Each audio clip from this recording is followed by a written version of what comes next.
Il était une fois, dans un royaume vaste et prospère, un prince nommé Hadrian. Il était le second fils du roi Hector, un souverain réputé pour sa sagesse et sa force. Tandis que son frère aîné, le prince Julius, était célébré comme le futur roi du royaume fort, charismatique et aimé de tous, Hadrian était souvent négligé. Considéré comme le fils le plus faible, il fut relégué dans l'ombre, ses talents méconnus, son potentiel ignoré. Dès son plus jeune âge, Hadrian ressentit le venin de l'indifférence, son cœur brûlant d'une ambition cachée de prouver sa valeur.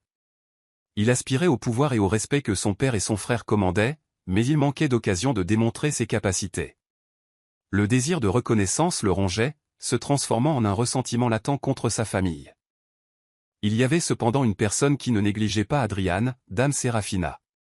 Elle était la maîtresse du roi, une femme d'une beauté saisissante et d'une intelligence acérée. Séraphina était connue dans tout le royaume pour sa nature rusée, et beaucoup murmuraient qu'elle tenait le roi sous son charme, le manipulant pour asseoir sa propre influence et son pouvoir. Hadrian l'admirait depuis longtemps, captivé par son allure et la manière dont elle exerçait son pouvoir depuis les coulisses du trône. Un soir fatidique, alors qu'Hadrian errait, pensif, dans les sombres couloirs du palais, il tomba sur une réunion secrète. Dissimulé dans l'ombre, il observa Séraphina parler à son père à voix basse. Ses yeux pétillaient d'une intelligence dangereuse, et la façon dont elle se penchait près du roi, lui murmurant à l'oreille, lui donna un frisson. Le lendemain, incapable de chasser cette image de son esprit, Hadrian chercha Séraphina dans les jardins du palais. Elle était assise près d'une fontaine en pierre, ses doigts traînant paresseusement dans l'eau. Dame Séraphina, salua Hadrian, essayant de garder sa voix stable. Elle leva les yeux, qui se plissèrent légèrement en croisant les siens, mais un petit sourire se dessina sur ses lèvres. « Prince Hadrian », répondit-elle, sa voix douce et veloutée. « À quoi dois-je le plaisir de votre compagnie ?» Hadrian prit une profonde inspiration. « Je vous observe. Vous avez une certaine influence sur mon père. Je suis curieux à votre sujet. »« Curieux, l'êtes-vous » répliqua Séraphina, son sourire s'élargissant. « Et de quoi êtes-vous curieux, votre Altesse ? Je veux comprendre comment vous maniez un tel pouvoir sans couronne. » Les yeux de Séraphina brillèrent d'intrigue. « Oh, le pouvoir c'est un jeu, cher prince. Un jeu d'influence, de charme et de secret. Souhaitez-vous apprendre à y jouer ?» Le cœur d'Hadrian s'emballa. « Oui, dit-il fermement. Apprenez-moi, et en retour, je vous offrirai ma loyauté, et peut-être plus. » Son rire fut doux, presque musical. « Votre loyauté ? Et quel est ce plus dont vous parlez ?» Hadrian soutint son regard, sentant une bouffée d'audace. « Tout ce que vous désirez, madame. Je suis prêt à le donner. » Séraphina se pencha en arrière, le considérant attentivement. « Très bien, prince Hadrian. Si vous souhaitez vraiment apprendre, vous devez être prêt à tout. Le pouvoir ne se donne pas, il se prend. Et ceux qui le cherchent doivent être prêts à en payer le prix. » Au cours des semaines suivantes, Hadrian et Séraphina commencèrent à se rencontrer en secret. Chaque rencontre était une danse de séduction et de stratégie. Hadrian était enivré par elle. Il savait qu'il tombait sous son charme, mais il s'en moquait. Il était prêt à tout risquer pour l'avoir, pour obtenir le pouvoir qu'elle pouvait l'aider à saisir. Un soir, dans une alcôve isolée des jardins du palais, Séraphina se pencha près d'Hadrian. « Vous désirez plus que le trône, n'est-ce pas » murmura-t-elle. « Vous me désirez aussi. » Le cœur d'Hadrian battait la chamade. « Oui » avoua-t-il, la voix rauque d'émotion. « Je vous veux, Séraphina.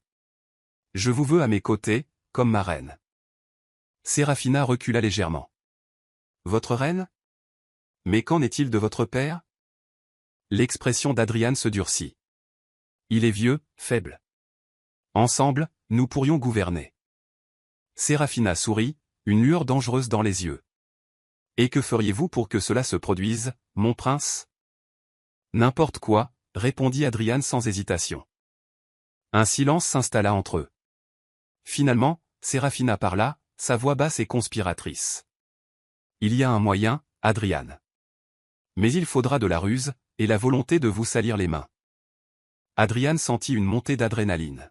« Dites-moi ce que je dois faire. » Séraphina se pencha plus près, ses lèvres frôlant son oreille tandis qu'elle lui murmurait son plan.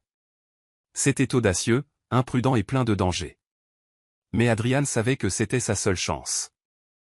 La nuit de leur plan arriva. Séraphina avait organisé un grand festin. À l'heure convenue, elle fit un signe subtil à Adriane. Il était temps. Il se glissa hors de la salle principale et se dirigea vers les appartements privés du roi. Une fois à l'intérieur, Adriane récupéra rapidement une fiole de poison.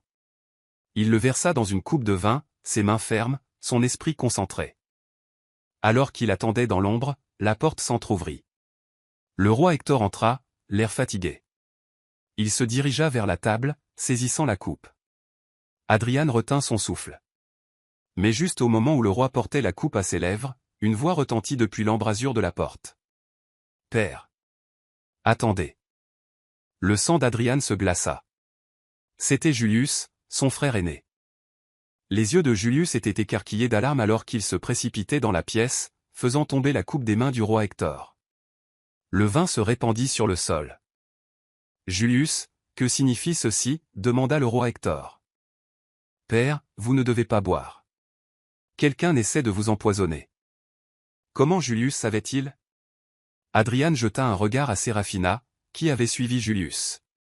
Son visage était un masque d'inquiétude, mais ses yeux croisèrent ceux d'Adriane avec un fugace regard d'avertissement. Adriane sortit de l'ombre, feignant le choc. « Frère, que dis-tu » Les yeux de Julius se plissèrent, le soupçon vacillant sur son visage. « Je ne sais pas, mais j'ai reçu une note anonyme m'avertissant d'une tentative d'assassinat sur la vie de père ce soir. » Une fois le roi parti avec Séraphina, Julius se tourna vers Adriane, son expression durcie. « Que se passe-t-il, Adriane? Sais-tu quelque chose à ce sujet » Adriane secoua la tête. « Non, Julius. Je le jure. » Julius l'étudia un instant. « Très bien. Mais si je découvre que tu as quelque chose à voir avec ça, » il laissa la menace planer avant de partir. De retour dans ses appartements, Adriane y trouva Séraphina. « Que s'est-il passé ?»« Je ne sais pas. Mais quelqu'un nous a trahis. »« Nous devons être prudents, » dit Séraphina. « Julius nous soupçonne maintenant. Nous devons découvrir qui l'a prévenu et nous en occuper. » Les jours suivants furent tendus. Adriane, suivant les conseils de Séraphina, se rapprocha de Julius, feignant la réconciliation. Il assista aux réunions du conseil, accompagna Julius lors des inspections, et commença lentement à recueillir des informations. Pendant ce temps, Séraphina menait sa propre enquête. Une nuit, elle révéla à Adriane ce qu'elle avait appris. Il y a une servante qui pourrait savoir quelque chose. Une jeune femme de chambre qui travaille dans les appartements de Julius. Le lendemain soir, Adriane aborda la femme de chambre, une jeune femme timide nommée Clara. Il la coinça dans un couloir tranquille. « Clara, j'ai besoin que tu sois honnête avec moi. As-tu parlé à mon frère ?» Les yeux de Clara s'écarquillèrent de peur.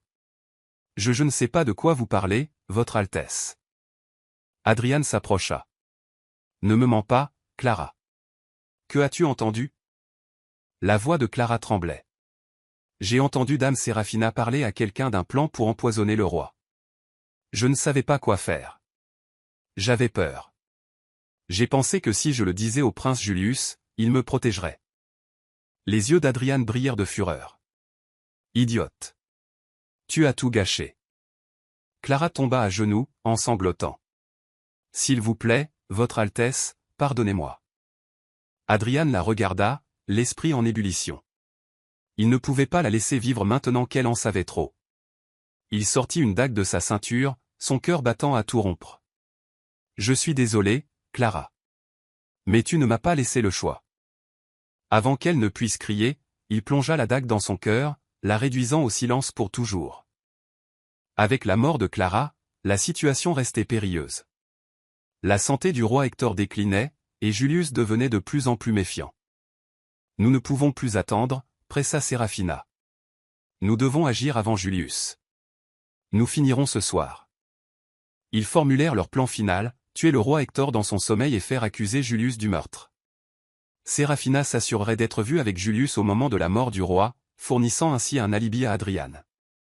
Mais alors qu'ils mettaient leur plan à exécution, Séraphina commença à ressentir un étrange malaise. Elle observait Adriane, remarquant l'éclat froid et déterminé dans ses yeux. Elle réalisa avec un sursaut qu'elle l'avait sous-estimé. Tard cette nuit-là, alors qu'Adriane se glissait dans les appartements du roi, Séraphina suivit Julius dans sa chambre, le séduisant pour assurer leur alibi. Mais alors qu'elle était allongée à côté de Julius, une pensée glaçante lui traversa l'esprit. Et si l'ambition d'Adriane allait plus loin? Et s'il avait l'intention de prendre le trône pour lui-même, sans elle?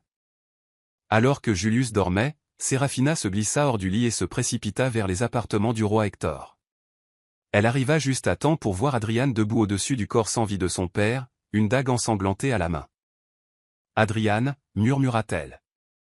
Que as-tu fait » Il se tourna vers elle, un sourire froid aux lèvres.